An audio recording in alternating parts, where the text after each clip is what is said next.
A kind-hearted English viewers, subscribe, like and share my revenge tales. Your support keeps justice alive. What happens when a Karen thinks she owns your property and calls 911 on you? Buckle up, because this entitled neighbour picked the wrong homeowner to mess with. If you've ever dealt with a crazy neighbour who thought they ruled the street, this story will hit home.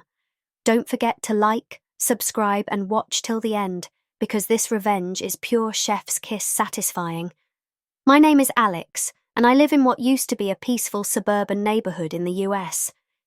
Tree-lined streets, kids riding bikes, friendly neighbours waving as they mowed their lawns. You get the picture. And then, Karen moved in. You know the type. The walking stereotype. Loud at 6 a.m. Complains about everyone's lawn. Thinks HOA rules don't apply to her. Believes every square inch of the block revolves around her needs. For decades, my family owned 2 adjacent plots. Plot A, our house. Plot B, a detached garage, plus long driveway. We didn't use the second garage much.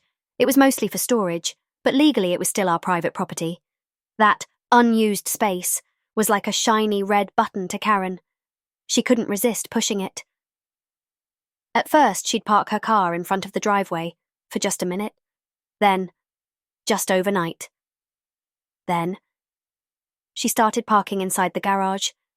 The first time I saw her SUV inside, I thought maybe it was a mistake. I knocked on her door politely and said, "Hey, Karen, this garage is part of my property. Please don't park here." She didn't apologize. She rolled her eyes. Well, no one was using it. I'll just be quick. She wasn't quick.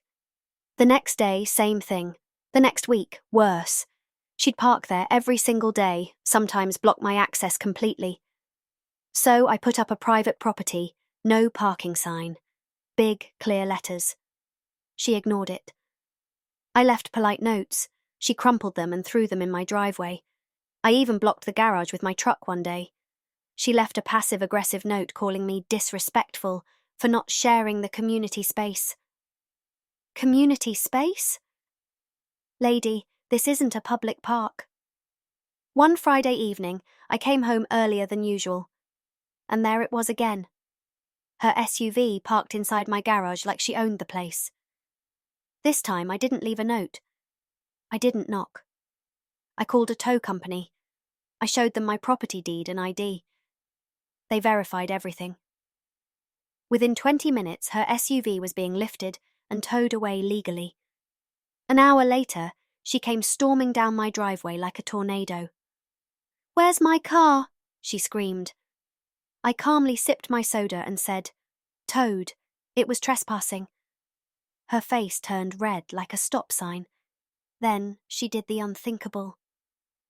She pulled out her phone and called 911. "Yes, I'd like to report a man stealing my car and threatening me on my property." Her property. She called 911 on me while standing in my driveway. Within 10 minutes, 2 officers arrived. Karen ran up to them, sobbing fake tears like she was auditioning for a soap opera. "That's him. He stole my car." The officers turned to me. I calmly handed them my ID, the property ownership deed, photos of her car parked in my garage, the towing company receipt. Their expressions changed immediately. One officer turned to Karen. "Ma'am, this is his property." Karen froze like a deer in headlights. What? No, that garage is community property. It's been empty for years." Nice try, Karen. The officer explained the law clearly. Then came the bomb. "Ma'am, you may actually be trespassing. Please step back." She was shook. The officers issued her a trespassing warning and explained that if she parked on my land again, I could press charges. Her little 911 stunt backfired spectacularly. I could have stopped there, but Karen needed to learn. I installed a motion sensor security gate at the entrance of the driveway, added multiple security cameras with floodlights, put up a large, official-looking "Trespassers will be towed" sign. The very next morning, Karen came to talk it out. She tried the guilt trip routine. "You didn't have to go this far. We're neighbours." I smiled politely. "Exactly. So respect my property and we'll have no problems." She stormed off, muttering something about selfish landowners. But guess what? She never parked there again. Over time, other neighbours started quietly thanking me. Turns out, Karen had been borrowing other driveways too. My stand made everyone realise she wasn't untouchable. She became the talk of the neighbourhood, not as the queen bee she imagined, but as the woman who got legally owned by the quiet guy next door. Karen thought my garage was hers because it was empty. She thought calling 911 would scare me. She thought entitlement was power, but evidence, boundaries, and calm action are far more powerful than fake tears and loud complaints. Some revenges are loud, but sometimes the sweetest revenge is watching them shrink when the law isn't on their side. And that's the story, folks.